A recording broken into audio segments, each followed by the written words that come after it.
We are live from Rutgers University with Dr. Abdul Al-Sayed, who is the former candidate from Michigan for governor from the Democratic Party.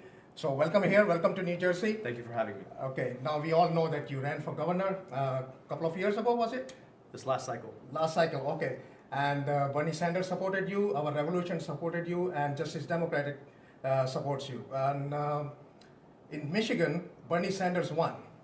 But unfortunately, your result was not what we all were looking for. What do you think happened? Well, you know, every election is local.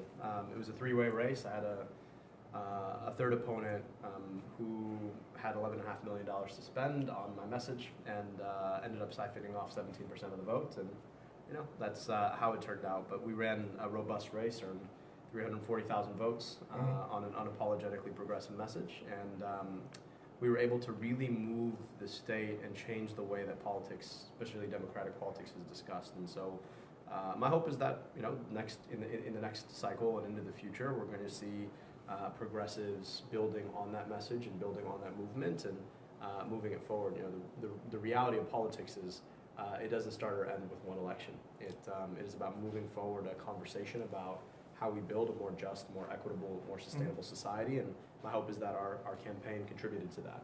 So what future do you see for yourself? Senate, another race for governor, you know, something else? I may or may not run someday. I hope that I do.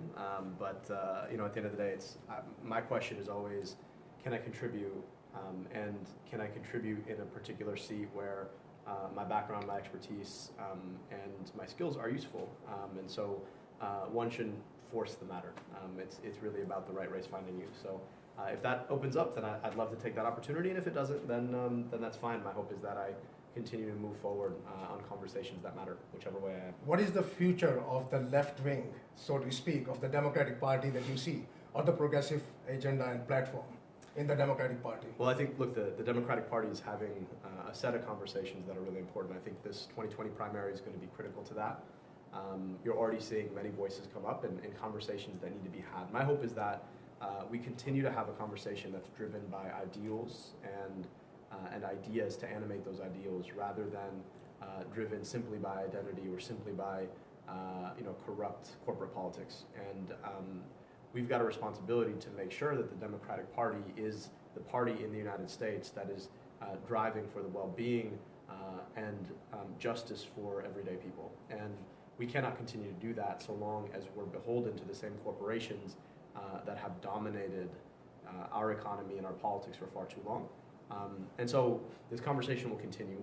It's very clear that this generation of new voters, of young people, is a lot more focused on getting it right. We're a generation that came up through the Great Recession. We have watched as our public infrastructure has failed us, and corporations have consolidated their power on everyday life, and we've got to reverse that. So that brings me to a next question I'm sure the audience would like to know. You mentioned the role of money that played an important role in your election. So going forward, I mean, a lot of candidates in the Democratic Party these days are talking about, okay, we don't want to take the money from the corporation, and everybody's talking about focusing on the small donations. So I want to hear about that. But then we also see some candidates is still relying on corporation and corporate interest. And so what is your opinion, what is your take going forward on that? And also how that money is affecting lobbying and special interest in formatting our local and foreign policy? So the role of corporate money in politics, I think, is the most caustic, most dangerous thing in our politics right now. We ran our campaign without touching a dime of corporate money, raised $5.5 million in that effort, but we're still outspent 6-1. And it shows you the ways that corporations have come to dominate. A lot of folks think that it's more important the bigger the election. In fact, the role of corporate money is actually more important the smaller the election, because their ability to play in those small elections outweighs what, you know, the individual contributions that might come to a politician might look like. And so it's really critical that voters get right on only giving their vote to candidates who are not being bought off by corporations. And the way that it drives our domestic and foreign policy is clear. We fight unnecessary wars in far-off places to protect access to oil money for multinational corporations who rely on that for their bottom line. We continue to be the only high-income country in the world that has not guaranteed its people access to universal health care because a set of insurance corporations want to make sure that they can keep making money off of us. We continue to be one of the biggest polluters in the world because we want to create space for the oil and gas industry, which is one of the biggest lobbyists in the country. We continue to pay more for prescription drugs because we want to protect the privileges of huge corporations to charge us more. This is about standing up to the corporate oligopoly and the way that they've eaten our politics, and the way to do that is to support candidates who swear off of it. But how do you do it? I mean, the Democratic Party, your party, my party, has just come up with this proposal or declaration that any incumbent who is being challenged by another Democrat, and that candidate's campaign is going to be run by any consulting company, the Democratic Party is going to cut off that consulting company. This is like, seems to be very undemocratic to me. What are your thoughts? I agree. Primaries are good. Primaries force us to have conversations. We can't be in the business of protecting politicians who are not answering to their people.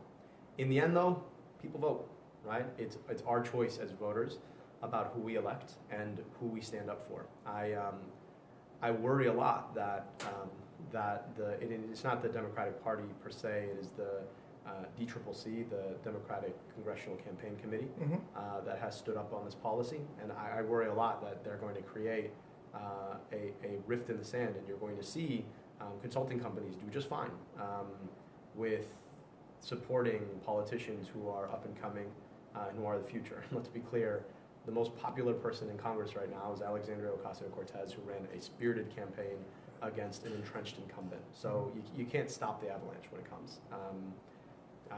I'm sorry to see an organization like this sort of retrench, because it's not good for the party, it's not good for our politics, it's not good for voters, and frankly, it's not even good for the politicians who they're trying to protect, because it takes them further and further away from having to actually deal with the fact that if they don't move on the policies that their voters want, that they can lose elections. And trying to protect them and entrench them, it hurts us. You know who it helps? It helps the corporations. Right, and I'm in no interest to continue to help them. Sure. One important thing that is under discussion these days is our foreign policy, one aspect of the foreign policy, which is related to Middle East.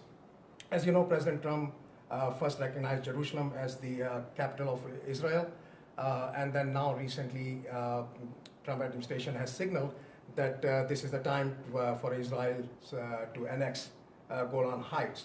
And some people want to have an open dialogue about our foreign policy, especially relating to Middle East. And some people think that, oh, certain subjects are taboo and we should not be discussing. And then people get labeled.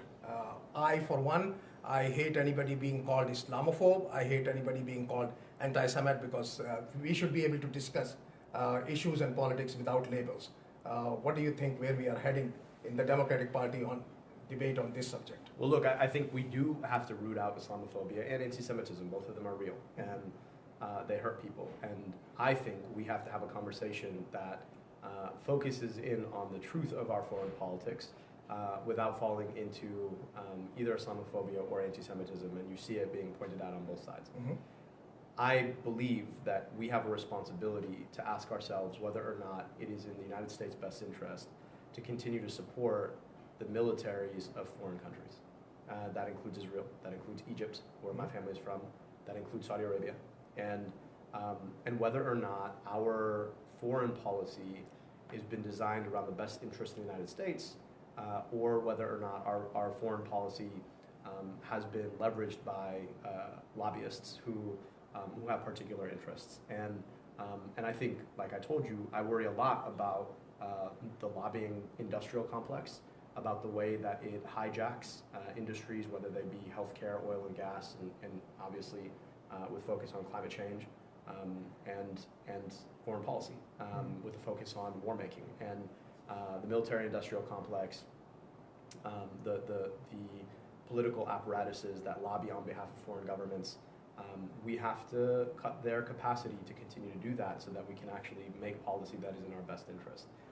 And I applaud folks who are willing to open up that conversation and call it what it is, and have a real conversation about whether or not organizations like AIPAC are leading our country in the right direction. Because to me, we already spend too much money on America's military as it is, and we should not be in the business of subsidizing foreign militaries whose agendas are not in our best interest. And if you look at the way that Israel has continued in its effort to illegally occupy the West Bank and Gaza and the Golan Heights, if you look at their decisions about the way that they brutally carried out their occupations, if you look at the kind of decisions that have been made to support the Saudi regime or the Sisi regime in Egypt, it's pretty clear that our involvement in protecting and aiding and abetting foreign militaries has not really led to peace or justice or democracy. And so we have to rethink that. And AIPAC is an important organization in allowing that kind of regime to persist. And we have to really look at them and say, are they acting in the best interest of this country? And so we can have that conversation without talking about falling into tropes of anti-Semitism or Islamophobia, and that's the conversation we need to be having right now. But we cannot shy away from that conversation. It is an important one. Last question related to the foreign policy also. America has always been friends with Saudi Arabia and other Gulf states. And of course, which means that, we all know that Saudi Arabia is accused of a lot of violations on human rights, and it's not a democracy. Khashoggi incident, and there are so many incidents, and then this war with Yemen. But at the same time, we pick some other dictators like Saddam Hussein or Bashar al-Assad, or now in Venezuela and now Iran. There is talk about going into these countries and changing the regime. What are your thoughts on all this? Look, ideals have to be ideals. We have to support our ideals: freedom, justice, democracy, no matter who they're for or against. And I don't believe that our efforts to support dictators or our efforts to topple leaders have ever ended in our best interest. Our history says that pretty clearly, whether it's Vietnam or the war in Iraq, or the countless of other times that we've tried to engineer regime change. That approach to foreign policy has always fallen back on us, and it hurts our ideals. It hurts our prestige in the world. It hurts our ability to be a true arbiter around issues that really matter as the most powerful country in the world. And it's just not consistent with the ideals that our country was founded on. So I believe that we have to be consistent about what we say we believe and how we then behave in the world. And trying to engineer regime change, trying to back up brutal dictators who violate human rights in places like Saudi Arabia or Egypt, that's not consistent with our ideals. We can do a lot better. So you are against these regime change wars and interventionist, never-ending wars? Of course. We're wasting money abroad. $6 trillion is what they estimate that the war in Iraq cost. Mm-hmm. We could have more than forgiven everybody's student debt, mm-hmm. And made a big dent on providing everybody health care with that same money. That's what we should be doing.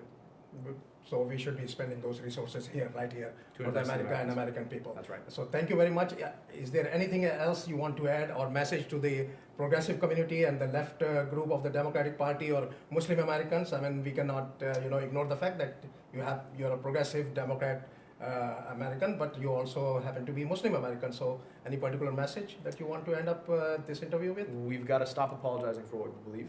We've got to stand up on our ideals. We've got to include anyone and everyone who believes in those ideals, and we can build together if we do that. Thank you very much, and thank you for joining us. This is Ali Mirza with Between the Lines. If you like this conversation and are happy to share the discussion, then please share this video and also include your comments. Always looking for your input. Thank you and goodbye.